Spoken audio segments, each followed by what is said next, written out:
ਬਿਸਮਿਲ੍ਲਾਹਿਰਰਹਿਮਾਨਿਰਰਹੀਮ अस्सलाम वालेकुम। मैं फैसल यासीन एक नवा दिन ਤੇ ਤੁਹਾਡੀਆਂ ਬਹੁਤ ਸਾਰੀਆਂ ਦੁਆਵਾਂ ਦੇ ਨਾਲ ਇੱਕ ਵਧੀਆ ਜੀ ਰੈਸਪੀ ਤੁਹਾਡੇ ਹੀ ਵਾਸਤੇ ਲੈ ਕੇ ਇੱਕ ਵਾਰੀ ਫੇਰ ਆਇਆ ਹਾਂ ਤੇ ਬਹੁਤ ਉਮੀਦ ਕਰਦਾ ਅੱਲਾਹ ਤਾਲਾ ਦੀ ਰਹਿਮਤ ਤੇ ਬਰਕਤ ਨਾਲ ਤੁਸੀਂ ਸਾਰੇ ਖੈਰਿयत ਨਾਲ ਹੋਵੋਗੇ। ਅੱਜ ਸਭ ਪਕਾਵਾਂਗੇ ਮਿੱਠੀਆਂ ਸੇਵੀਆਂ, ਉਹ ਵੀ ਰਵਾਇਤੀ ਅੰਦਾਜ਼ ਨਾਲ। ਤੇ ਮੈਨੂੰ ਪੂਰੀ ਉਮੀਦ ਆ ਜਿਹੜੇ ਅੰਦਾਜ਼ ਨਾਲ ਅੱਜ ਦੀ ਰੈਸਪੀ ਤਿਆਰ ਕਰਾਂਗੇ ਉਹ ਅੰਦਾਜ਼ ਵੀ ਤੁਹਾਨੂੰ ਬੜਾ ਹੀ ਪਸੰਦ ਆਉਣ ਵਾਲਾ ਵਾ। ਤੇ ਜਿਸ ਤਰ੍ਹਾਂ ਮੌਸਮ 'ਚ ਕਾਫੀ ਤਬਦੀਲੀ ਆ ਗਈ ਅੱਗੇ ਨਾਲੋਂ ਤੇ ਠੰਡ 'ਚ ਵੀ ਕਮੀ ਹੋ ਗਈ ਆ ਤੇ ਮਾਸ਼ਾਅੱਲਾ ਬੜਾ ਇੰਜੋਏ ਕਰਨੇ ਅਸਾਂ ਇਸ ਟਾਈਮ, ਬੜਾ ਮਜ਼ਾ ਆ ਰਿਹਾ। अगर खुशी का मौका होए या कोई घर च मेहमान आया होए तो मिठियां सेवियां बनाने का अपना मज़ा है। तो साढ़े घर भी अज मेहमान आए ने बहुत खास, यानी कि मेरे खालां दे बेटे भाई नवीद, तो वो भी अज रेसिपी चेक करेंगे इंशाअल्लाह। तो चलो वक्त बहुत कीमती है, इस वक्त में ज़ाया करने तो बगैर अल्लाह नबी का नाम लैके अज की रेसिपी बनाना शुरू करते हैं। मिठियां सेवियां पकाने में जी शायद लोड़ पेगी, चलो तुहानूं दसदा। सब तो पहले सानूं लोड़ पेगी सेवियां, बादाम, सौंफ, सब्ज़ इलायची, चीनी, खजूर, गिरी, मेवे ते घ्यो ते थोड़ा पानी इस्तेमाल करांगे।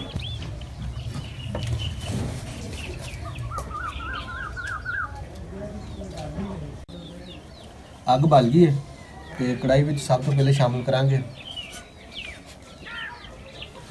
चीनी, बिस्मिल्लाह ते नाल ही शामिल कर देंगे 2.5 प्यालियां पानी दियां।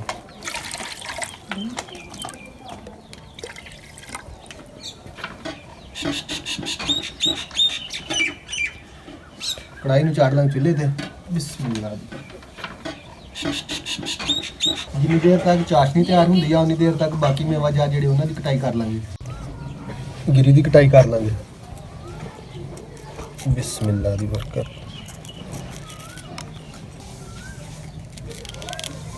खजूरां दी भी कटाई कर लांगे।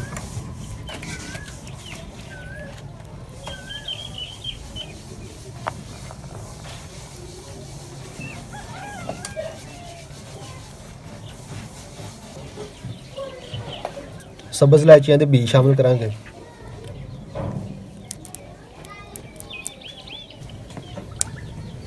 बी लैदा हो गए, छिलके भी लैदा हो गए, छिलके ते सौंफ ये असां चाशनी च शामिल करते हैं। कुछ बदाम असां सेवियां दे विच शामिल करांगे ते कुछ बदाम असां गार्निश वास्ते रखांगे। बिस्मिल्लाह। सौंफ ते छिलके असां चाशनी च शामिल कर देंगे। बिस्मिल्लाह।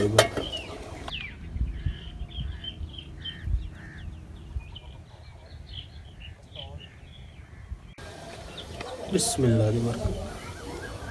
चाशनी एक दफ़ा हिला लांगे, थोड़ी देर तक चाशनी तैयार हो जानी है। बिस्मिल्लाह दी। माशाल्लाह चाशनी साडी तैयार हो गई है लगभग। हुण सानू एक बर्तन च कढ लांगे बाहर। बिस्मिल्लाह दी बरकत।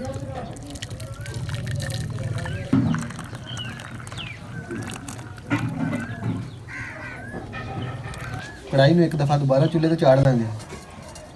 कढ़ाई च शामिल करांगे घ्यो। बिस्मिल्लाह। घ्यो गर्म हो गया, हुण उहदे च सारी शावां शामिल कर देंगे।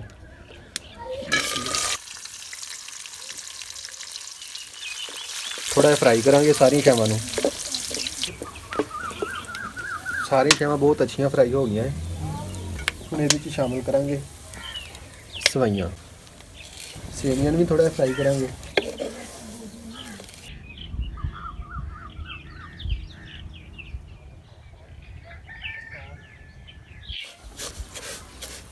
सारी शावां बहुत अच्छियां फ्राई हो गई हैं। हुण इहदे विच शामिल करांगे चाशनी।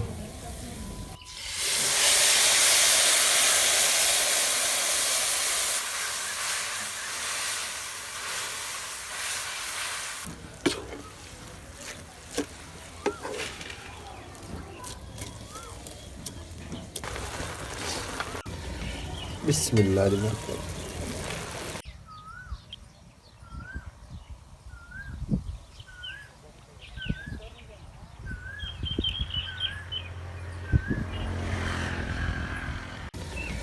बिस्मिल्लाह।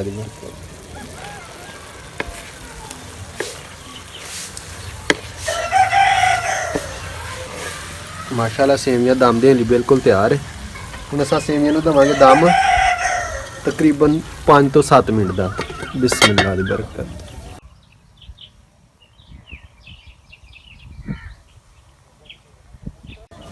ਬਿਸਮਿਲ੍ਲਾ ਦੀ ਬਰਕਤ। ਮਾਸ਼ਾਅੱਲਾ ਬਹੁਤ ਹੀ ਜ਼ਬਰਦਸਤ ਮਿੱਠੀਆਂ ਸੇਵੀਆਂ ਤਿਆਰ ਹੋਈਆਂ। ਲੋ ਜੀ ਆਹ ਸੀ ਸਾਡੀ ਅੱਜ ਦੀ ਰੈਸਪੀ ਮਿੱਠੀਆਂ ਸੇਵੀਆਂ। ਮਾਸ਼ਾਅੱਲਾ ਜਜ਼ਾਕੱਲਾ ਅਲਹਮਦੁਲਿਲਾ ਬੜੀਆਂ ਜ਼ਬਰਦਸਤ ਤਿਆਰ ਹੋਈਆਂ ਵਾ। ਤੇ ਦੋਸਤੋ ਅਗਰ ਤੁਹਾਨੂੰ ਵੀ ਅੱਜ ਦੀ ਸਾਡੀ ਵੀਡੀਓ ਪਸੰਦ ਆਏ ਤਾਂ ਇਹਨੂੰ ਲਾਈਕ ਕਰ ਦਿਓ, ਨਾਲ ਹੀ ਸ਼ੇਅਰ ਕਰ ਦਿਓ ਆਪਣੇ ਦੋਸਤਾਂ ਨਾਲ ਤੇ ਫੈਮਿਲੀ ਮੈਂਬਰਸ ਦੇ ਨਾਲ। ਤੇ ਜੋ ਲੋਕ ਸਾਡੇ ਚੈਨਲ ਤੇ ਨਵੇਂ ਆਏ ਨੇ ਅਸਾਂ ਦੋਨੋਂ ਭਾਈ ਉਹਨਾਂ ਨੂੰ ਰეკਮੈਂਡ ਕਰਦੇ ਕਿ ਸਾਡਾ ਚੈਨਲ ਵਿਲੇਜ ਫੂਡ 786 ਨੂੰ ਸਬਸਕ੍ਰਾਈਬ ਕਰ ਲੈਣ, ਨਾਲ ਹੀ ਬੈਲ ਦਾ ਬਟਨ ਦਬ ਦੇਣ ਤਾਂ ਕਿ ਸਾਡੀ ਇਹੋ ਜਿਹੀਆਂ ਰਵਾਇਤੀ ਪੰਜਾਬੀ ਲੇਟੈਸਟ ਵੀਡੀਓ ਦੇ ਨੋਟੀਫਿਕੇਸ਼ਨ ਤੁਹਾਨੂੰ ਸਭ ਤੋਂ ਪਹਿਲੇ ਤੇ ਟਾਈਮ ਨਾਲ ਮਿਲ ਸਕਣ। बिस्मिल्लाहिर्रहमानिर्रहीम।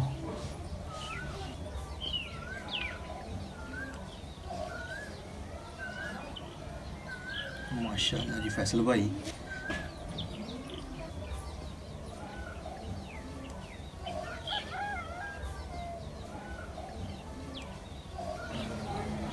बिस्मिल्लाहिर्रहमानिर्रहीम।